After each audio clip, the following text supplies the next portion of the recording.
Hey guys, in this video, I want to show you some wet sanding techniques that I would call wet sanding for real world professional detailers, wet sanding scratches that you're really going to actually encounter in the real world, and just talk through the process of how I do this. What's going on, guys? Luke here, owner and operator of Wilson Auto Detailing, a local detailing business in Nashville, Tennessee, and an online detailing training business where we teach detailers how to get the hands-on skills and, more importantly, business skills they need to actually grow their business. Now, I've got a test hood in front of me, and I want to show you guys what I'm looking at here. So you can see a little bit of what the test hood looked like before I cleaned it, and on this side, we've got just a clean test hood, and we've got some areas where a ceramic coating has been applied and not removed. We've got scratches, and then of course, again, you can see just all the surface dirt that has accrued. The scratch that I want to highlight here that I'm going to be addressing is right here. And so hopefully in either side of the beam overhead lights in the shop here, you guys can see these scratches are pretty intense, but I just want to show you a couple of tools and products that I think is going to make your life easier to address problems like this. Now, regarding the products and the tools that I'm going to be using in this video, this is a Mirka 3-inch palm sander, and so I use this a lot for my real world sanding scenarios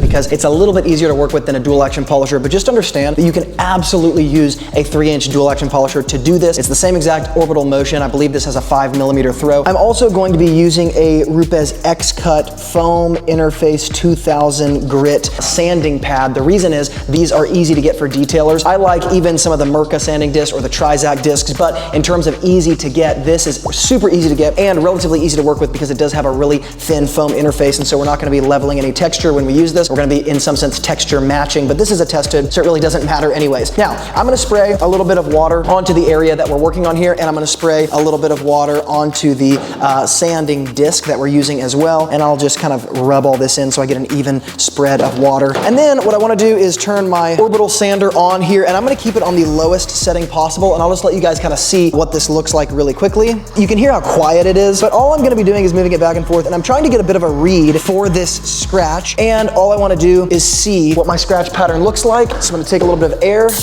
and you guys can see from this angle of the camera, I'll bring you in here, but it looks to me like the scratch is just about gone, and I'll tell you a little bit what I'm seeing. Basically, 100% of the scratch is gone, except there's a tiny little hairline scratch here, so I'll show you what this looks like. This all looks great, and it's super smooth, and it's evenly distributed. I like that. Again, the only thing that I see is that there's a tiny hairline scratch about right there that I doubt I'm even going to be able to pick up in the camera. What I'm going to do, because I took care of the majority of the scratch here, is I'm going to switch to a 3000 grit pad. And the reason I'm switching to a 3000 grit pad is because when I am wet sanding in the real world of detailing, this is part of the tactical approach that I wanted to explain. If I can take care of the majority, or let's say 90% of the scratch on that more aggressive pass when I've got my lower grit sandpaper, then I want to go ahead and stop, because chances are I can mask the rest of it, remove as little clear coat as possible, switching to my 3000 grit, and this is going to make my polishing life way easier when I pull out my 3-inch DA to get rid of these sanding marks. Even if I did not take care of 100% of the scratch and there's just a tiny hairline scratch right there, I can probably take care of that with my 3000 grit, and at best, this is already going to be masked because so much of it is removed. To any normal customer, you're not going to be able to see this, and I'm just going to go back and forth here a little bit, covering a slightly larger area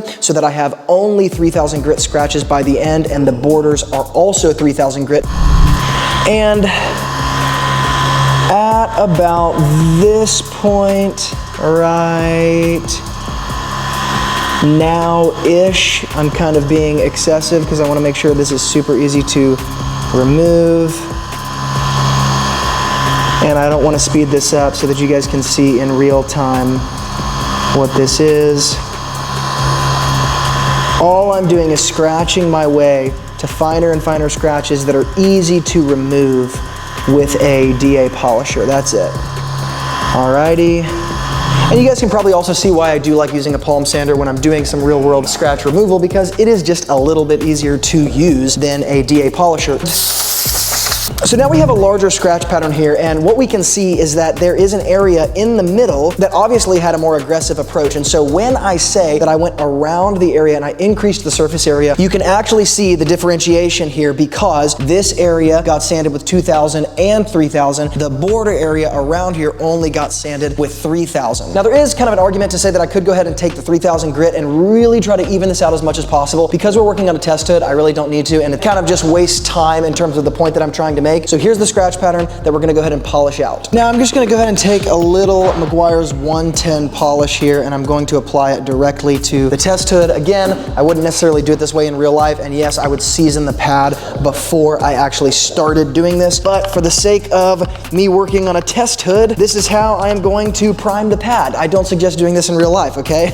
I'm gonna put it on the lowest setting here. Okay, so I'm just gonna kind of do my best actually to polish out the center area where the scratch was and almost leave a little bit of the scratch pattern around it just so you can see the before and after.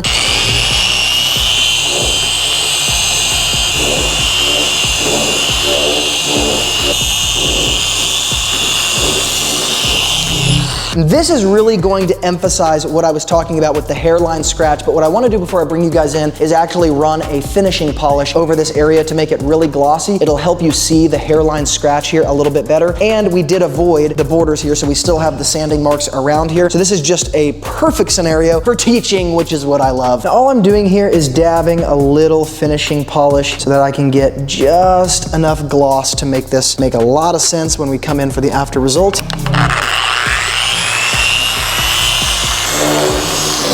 And now that it is hyper glossy, you can see the scratch perfectly, so let's come in and check it out. Okay, so I've got my finger where the scratch is, so the scratch is right above my finger here. So you see that tiny little gash right there. This was the hairline scratch that I was talking about. You really can't see it in the camera. It's deepest right there, but I'm gonna let the overhead lights go over it. You can see the whole body of the scratch being emphasized as that shop light goes over it. So this whole area is super glossy now. Well, you can see that the scratch pattern around here, around the edges, that's what the scratch pattern looked like before. We sanded away the 3000 grit marks. These are 3000 grit marks that are left. You can see before and after what this looks like. There is no scratch like there was before, but you see here that all we did was remove the majority of it and we masked the minority of it. And so it's this type of conversation and approach to wet sanding that I do think is the most helpful for detailers, because I am trying to remove as little clear coat as possible. My goal is to wet sand as little as possible, okay? Because that is ultimately what's best long-term for the paint from a protection standpoint. And so if I can mask this tiny hairline scratch where the bulk of it was really easy to remove, and now we just have the underneath of the scratch that is actually through the clear coat, and we're not really gonna be able to sand it away because it's relatively deep, or we just don't wanna continue sanding. The customer's gonna be totally fine with this pulled back. You can't see what was there before, and some of that might have even been transfer as well, and now we're just left with kind of the bare bones stuff underneath that's way less obvious and that nobody cares about. Now, if you made it all the way to the end of this video and you appreciated this information because it's wet sanding or paint correction from a business approach, I am actually hosting a live training via Zoom that's going to be a live paint correction training, and it's going to be with a business approach that goes way deeper into stuff like this. If you're interested, you can register with the link in the YouTube description box below. And if you want to check out any of the products and tools that I used in this video, because I think that some of this stuff will make your life way easier and maybe even open up your detailing world to help you address some stuff that you couldn't address before, like for example, the Mirka Palm Sander, which is one of my favorite tools for wet sanding. Check all that stuff out in the YouTube description box below as well. And as always, guys, thank you so much for watching and being involved. And from Luke here at Wilson Auto Detailing, remember, a great detailer is always